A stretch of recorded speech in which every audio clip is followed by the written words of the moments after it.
I think most simply, the will of God is spoken of in Scripture in two basic ways. All right, there's His will of purpose and His will of precept. Now, His will of purpose is those things that God has foreordained.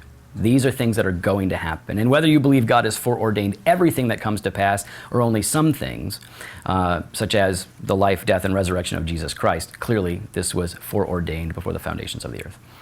So the will of God, in one sense, is whatever He has predestined to happen. That's the will of purpose. But His will of precept are those things that He commands. His will of purpose always happens. It's always carried out. No one can thwart the will of God. But His will of precept is what He commands for us. It is His will.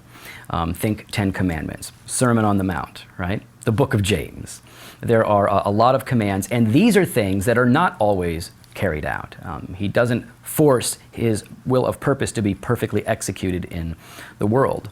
And so when we are called to pray, Thy will be done on earth as it is in heaven, it's not the will of purpose, because that's always accomplished. God is sovereign.